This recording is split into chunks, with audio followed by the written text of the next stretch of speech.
मुझसे इतना है गिला। चलो अच्छा है, इतने दिनों बाद सही तुम आई तो। और बताओ रेहाना, क्या चल रहा है आजकल? बस अल्लाह का शुक्र है, सब खैरियत है। लेकिन मोहल्ले भर में बातें बन रही हैं, कुछ पता है तुम्हें? मोहल्ले में बातें? कैसी? तुम्हारा मोहल्ले में आना जाना हो तो कुछ पता चले। फिर भी बताओ तो, क्या बात हो रही है? कहते हैं तुम्हारी नंद का किसी से चक्कर चल रहा था, इसीलिए उसने शादी वाली रात को अपने शौहर को जहर देके मार डाला। ये भी कोई बात हुई? तुम्हें भी ऐसा ही लगता है क्या रेहाना? अरे तो क्या नहीं हुआ ऐसा? सारे अखबारों में आया है, हमने भी पढ़ा है, तुमने नहीं पढ़ा क्या? मुझे इतनी फुर्सत कहाँ। पर अंजला तो इतनी हमदर्द लड़की है, हर एक के काम आती थी मोहल्ले में। किसी को अस्पताल जाना हो, बीमारी दुखी, तीमारदारी, यहाँ तक कि तुम्हें याद है जब तुम्हारी तबीयत खराब थी तो हर वक्त तुम्हारे घर पहुंची होती थी, कभी खाना बना रही है, कभी कुछ कर रही है। अब तुम्हें फिर भी ऐसा लगता है कि अंजला ने अपने शौहर को मार दिया? शाइस्ता, बुरा नहीं मानना, लेकिन दिलों के भेद तो अल्लाह ही जानता है। हम किसी की ज़बान तो नहीं पकड़ सकते ना। और ये जो मोहब्बत के आजकल के चक्कर है ना, इसमें तो लोग मारने मुड़ने को खेल समझते हैं। पता नहीं आजकल की नस्लों को हो क्या गया है।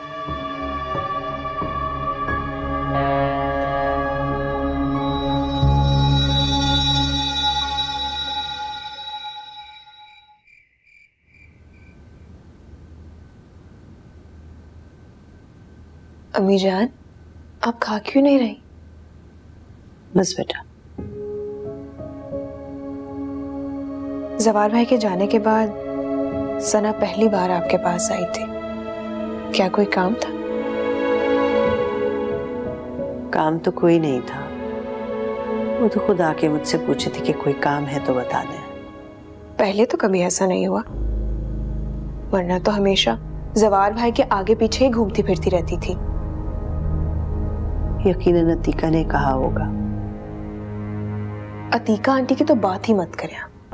जहर लगने लगी है मुझे वो और उनकी बातें। उसे देखा नहीं था आपने, किस तरह सबके सामने बैठकर कह दिया कि दूध का गिलास मैंने रखा था। हमेशा मुझे जताती रहती है।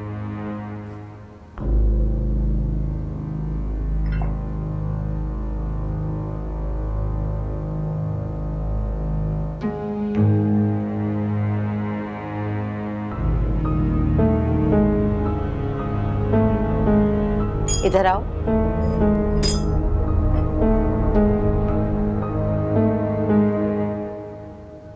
ये लॉकेट कहाँ से आया तुम्हारे पास?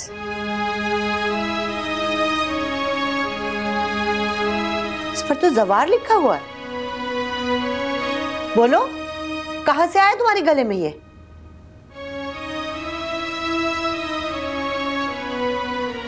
कुछ पूछ रही है ना अम्मी जान, बताओ उन्हें।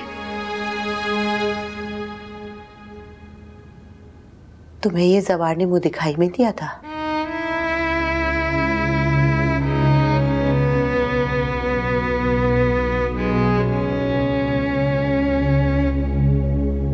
जी।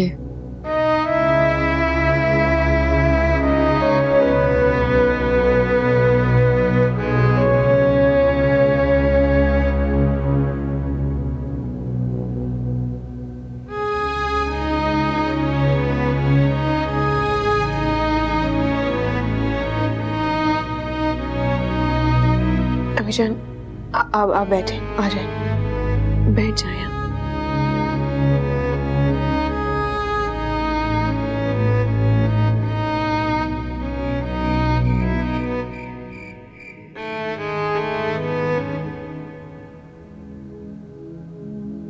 दुनिया की कोई भी औरत जो अपने शौहर का कत्ल कर दे, अल्लाह से उसे माफी हरगिज़ नहीं मिल सकती। एक कदम आगे नहीं बढ़ाना। तुम्हें पता है तुम्हें गले लगाने का क्या मतलब होगा? हमें भी तुम्हारे साथ इस गुनाह में बराबर का शरीक समझा जाएगा।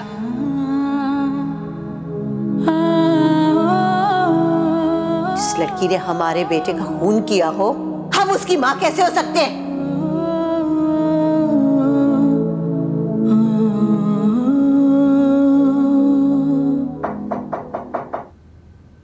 कौन है? आ जाओ।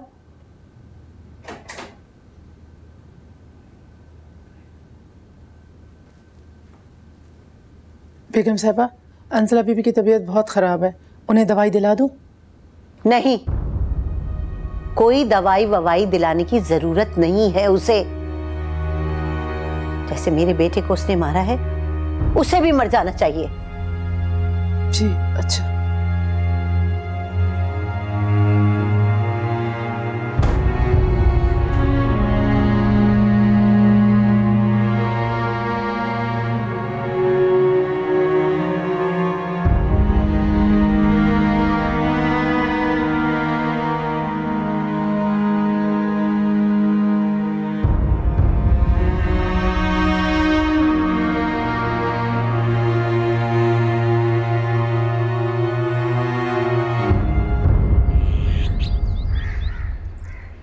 सुगरा शाह जी किधर है?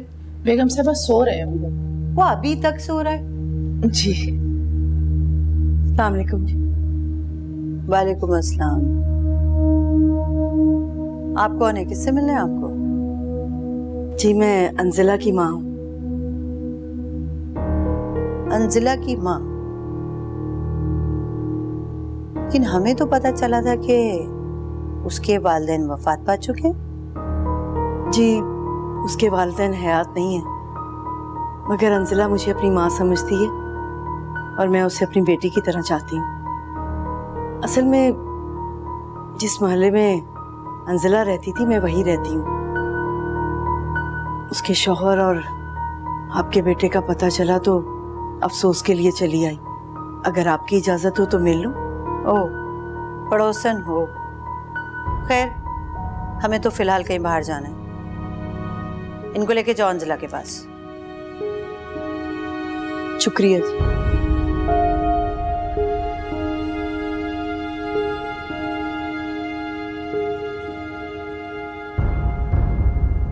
गाड़ी तैयार है? जी बेगम साहबा।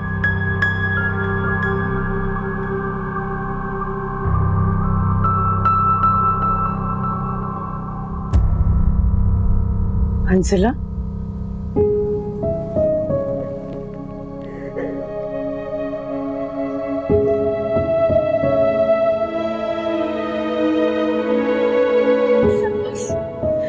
मैंने कुछ नहीं किया, मैंने कुछ नहीं किया खाला।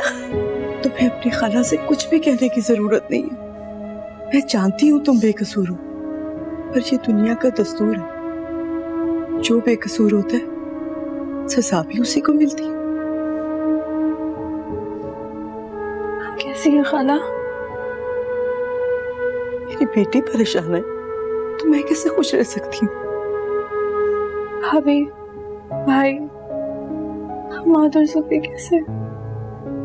सब ठीक है, बस तुम्हारी भाभी तो तुम्हारे मुतालिक किसी को कुछ भी नहीं बताती। बड़ी मुश्किल से तुम्हारा एड्रेस मिला है। क्या भाभी को भी ये लगता है कि जबार को मैंने? तुम तो अपनी भाभी को जानती हो। उसे तो सबसे पहले यकीन हो गया था कि तुम्ही ने उसे जहर दी है। इसीलिए मैं तुम्हें कहती हूँ कि किसी से कोई उम्मीद मत रखा करो। बस वो ऊपर वाला है ना, तुम उससे दुआ मांगो, इंशाल्लाह वो तुम्हारी हर मुश्किल आसान कर देगा। खाला, मैं अपने नसीब का इल्जाम किसे दूं खाला? सच कहती हूँ, तुम वो बदनसीब हो जिसका नसीब एक कम अकल और अंधी औरत ने लिखा है। अगर तुम्हारा वो कमजोर भाई जरा सी हिम्मत कर लेता ना, तो आज तुम यहाँ कैद ना काट रही होती। खाला, खाला, मैं इस मुसीबत से कैसे छुटकारा पाऊं खाला? बस बेटा बस, रो नहीं, हौसला करो। अच्छा एक काम करो, हर 9 चंदी जुमेरात को ना जाके मजार पे दिया जलाया करो। देखना इंशाल्लाह तुम्हारी हर मुश्किल दूर हो जाएगी।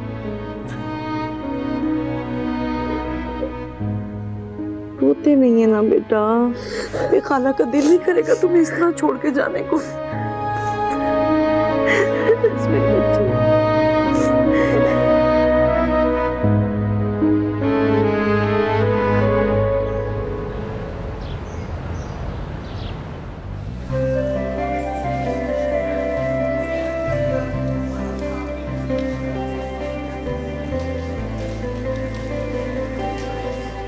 ये देखो, ये मेरी मामा है और ये बाबा है। और ये अंजला भाभी। अच्छी है ना? यार शक्ल से तुम्हारी भाभी कितनी मासूम लगती हैं। मुझे यकीन नहीं हो रहा कि उस हादसे में इनका भी कोई हाथ हो सकता है। यकीन तो हमें भी नहीं आ रहा था, लेकिन करना पड़ा। मगर तुम्हें इतनी हमदर्दी क्यों हो रही? कहीं ऐसा भी तो हो सकता है कि तुम लोग उन पे गलत शक कर रहे हो। शक नहीं है, बल्कि पूरा यकीन है। जिसे तुम मासूम समझ रहे हो वो ही मेरे भाई की कातिल। अगर ऐसी ही बात है तो घर में रखने का क्या मतलब? पुलिस के हवाले कर दो ना उनको। नहीं कर सकते। खानदान की बदनामी, यही सब कुछ सोच के बाबा ने जहर का घूंट पी लिया। इसका मतलब है कि ये सब खानदान की इज्जत बचाने के लिए किया गया। तब तो वो गरीब। शट अप ज़हर। कब से सुन रही हूँ अंजला की हमदर्दी दिखाई जा रही है। तुम्हें क्यों नहीं समझ आ रहा है कि वो मेरे भाई की। मुझे बहुत ही हफ्सा, आई एम सॉरी यार, मेरा मतलब तुम्हें हर्ट करना नहीं था। जी बेगम साहब, आपने मुझे बुलाया? अंजला उस औरत से किसी की शिकायत तो नहीं कर रही? नहीं बेगम साहब, ऐसी तो कोई बात नहीं है। बस वो औरत ही बोल रही थी। क्या कह रही थी? वो अंजला बीबी को ये कह रही थी कि तुम्हारी भाभी को पक्का यकीन है कि जवार बाबा को जहर तुम्ही ने दिया। ऐसा कहा उसने? बिल्कुल बेगम साहब, ऐसे ही कहा है। और बाकी गली मोहल्ले की बातें कर रही थी, खैर खैरियत पूछ रही थी। अंजला ने क्या कहा? अंजला बीबी कह रही थी कि यहाँ मैं बहुत खुश हूँ, सब मेरा बहुत ख्याल रखते हैं, पर उसकी खाला को जरा भी यकीन नहीं आ रहा था।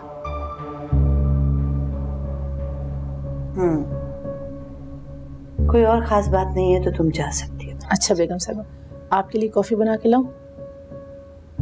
अभी नहीं।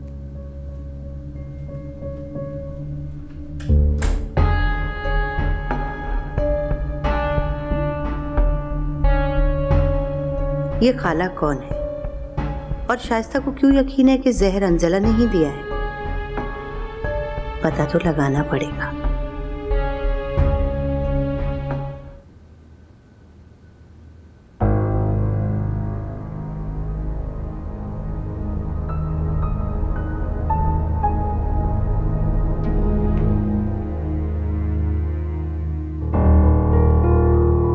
Thank you. सजी यार, नई मासी तो तूने बड़ी क्लास की रखी है। दिमाग तो खराब नहीं हो गया तुम्हारा? भाभी है मेरी। भाभी? और ये लग तो नहीं रहा यार। I don't believe this.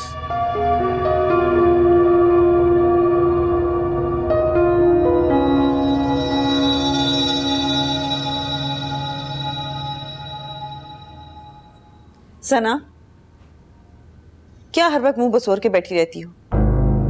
कितनी दफा समझाया है कि हफ्सा के पास चली जाया करो, उससे कुछ बातचीत कर लिया करो। अम्मी वो मुझे पसंद नहीं करती, आप जानती तो हैं। पसंद तो तुम्हें जवार भी नहीं करता था, मगर उसके तो भागी भागी पीछे पड़ती रहती थी तुम। आपसे मैंने कितनी दफा कहा है अम्मी कि यूं जवार का जिक्र मत किया करें, और जिस बात का आपको पता नहीं होता बेकार उसके बारे में अपना कमेंट ना दिया करें। तुम्हारी इन्हीं हरकतों की वजह से जवार अपनी जान से गया है। अब अगर मैं मुंह खोलती हूँ तो अपनी ही बेटी हाथों से निकली जाती है। अम्मी मुझसे अंजला की उस घर में मौजूदगी बर्दाश्त नहीं होती। बर्दाश्त तो करना पड़ेगा। उसी की वजह से शक अभी तक हम पे नहीं गया है, वरना सारा का सारा शक तुम पे चला जाएगा। फिर हम कहाँ जाएंगे? कभी सोचा है ही तुमने? नाश्ता बनाया हुआ नीचे मैंने, आ जाओ।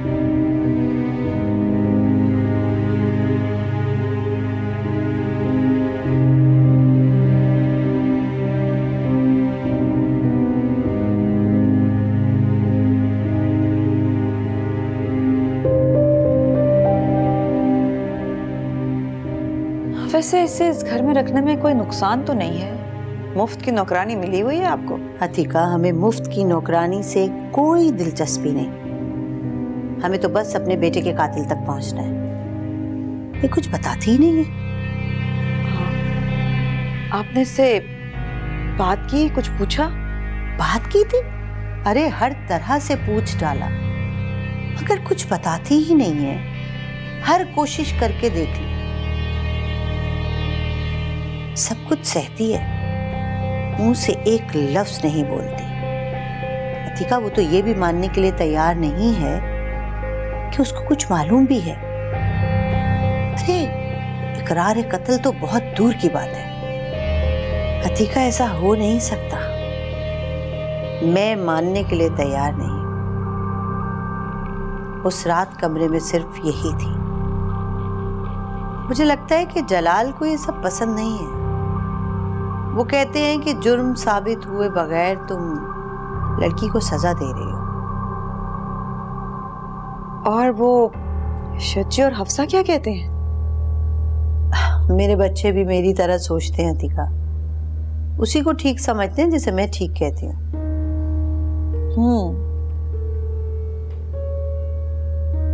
इसका मतलब है कि हमें कुछ और सोचना पड़ेगा। क्या सोचना पड़ेगा? आप बता रही थी कि इससे मिलने कोई आया था।